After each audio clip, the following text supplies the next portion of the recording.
નમસ્તે મિત્રો, ઘણા સમયથી જેની આપણે આતુરતાથી રાહ જોઈ રહ્યા હતા તે એટલે આપણું PML એટલે કે પ્રોવિઝનલ મેરિટ લિસ્ટ આવી ગયું છે. હવે જે લોકોનું પ્રોવિઝનલ મેરિટ લિસ્ટમાં જેનું નામ છે એ લોકોએ ડોક્યુમેન્ટ વેરીફાઈ માટે છે એ જવાનું થશે અને ડોક્યુમેન્ટ વેરીફાઈ થયા પછી તમારું ફાઇનલ મેરિટ લિસ્ટ આવશે અને એ બાદ છે એ જે તે જગ્યાએ તમને છે એ નિમણૂક મળવાપાત્ર છે. તો ખાસ આપણે જે ડોક્યુમેન્ટ વેરીફાઈ માટે જવાનું છે ત્યારે કયા કયા ડોક્યુમેન્ટ છે આપણે સાથે લઈને જવાનું છે એના વિશે અહીંયા ચર્ચા કરીશું. ડોક્યુમેન્ટ વેરિફિકેશન એટલે કે DV સમયે રજૂ કરવાના ગુણપત્રકો, પ્રમાણપત્રો, અન્ય આધાર પુરાવાની વિગતો જે બોર્ડ દ્વારા છે એ આપણને આપેલી છે. રજિસ્ટર બિનસરકારી અનુદાનિત ઉચ્ચ માધ્યમિક શાળાઓમાં શિક્ષણ સહાયકની ભરતી 2024 અન્વયે DV એટલે કે ડોક્યુમેન્ટ વેરિફિકેશન લિસ્ટમાં સમાવિષ્ટ ઉમેદવારોનું ડોક્યુમેન્ટ વેરિફિકેશનની તારીખ અને ડોક્યુમેન્ટ વેરિફિકેશનનો કોલ લેટર ડાઉનલોડ કરવાની તારીખ હવે આગળના સમયની અંદર છે એ જાહેર કરવામાં આવશે. હજી કોઈ તારીખ જાહેર કરેલી નથી, પરંતુ એ બધું છે હવે તમને નેક્સ્ટ બરાબર આગળના સમયમાં જાણ કરવામાં આવશે. પરંતુ એની પૂર્વ તૈયારીના ભાગરૂપે સંબંધિત ઉમેદવારોએ નીચે મુજબના ગુણપત્રકો, પ્રમાણપત્રો, અન્ય આધાર પુરાવાના અસલમાં અને તેની એક સ્વપ્રમાણિત નકલ એક સ્વપ્રમાણિત નકલ એકત્રિત કરી રાખવાની રહેશે.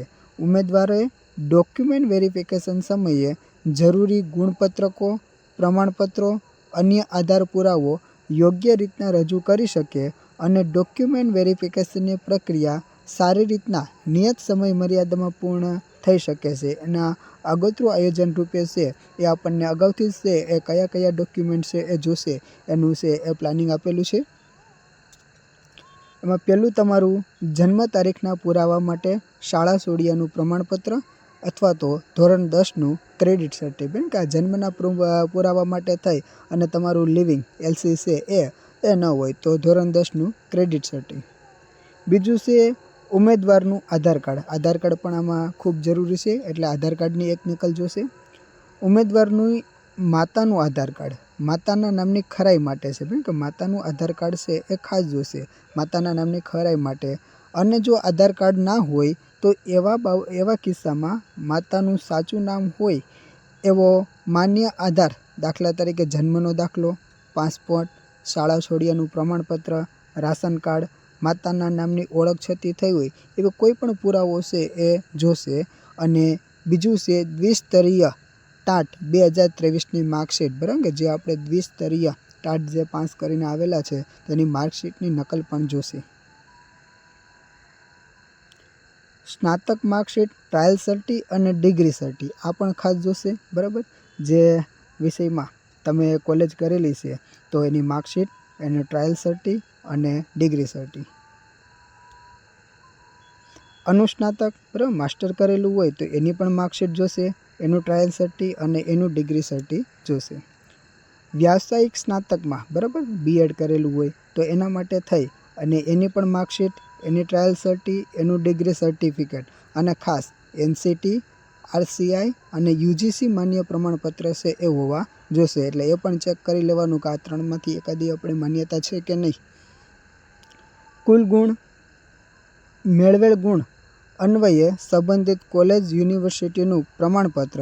જે ઉમેદવારોની માર્કશીટમાં માત્ર CGPA, CPI કે ગ્રેડ દર્શાવેલા હોય તેના માટે બરાબર આ છે એ ખાસ, કારણ કે અમુક સ્ટુડન્ટ એવા હશે કે એને ખાલી ગ્રેડ દર્શાવેલા હશે તો એના માટે થઈ અને આ વસ્તુ છે એ જોશે.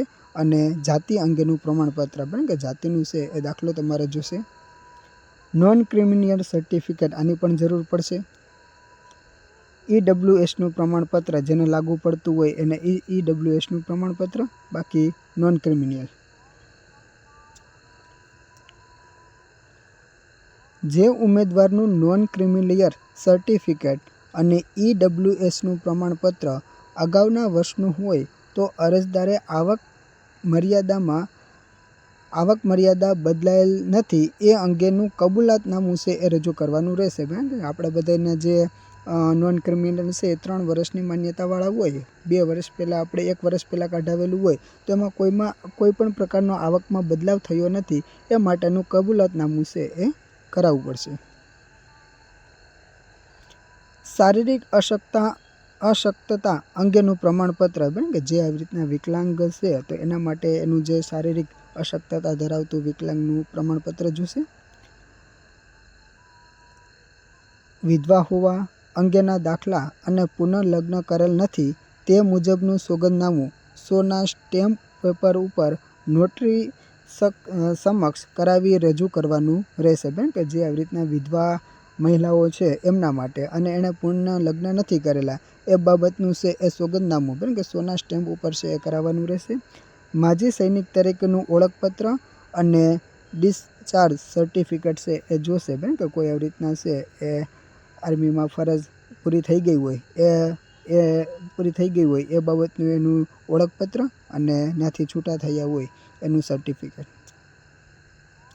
સરકારી ગ્રાન્ટેડ શાળામાં શિક્ષક તરીકે કાર્યરત ઉમેદવારોએ રજૂ કરવાના પ્રમાણપત્ર. હવે કોઈ આવી રીતના સરકારી સ્કૂલમાં નોકરી કરે છે અથવા તો ગ્રાન્ટેડ શાળામાં નોકરી કરે છે તો એવા શિક્ષકોએ છે એ ફરી વખત ફોર્મ ભરતા હોય તો એ લોકોને કેવા ડોક્યુમેન્ટ છે એ રજૂ કરવાના રહેશે.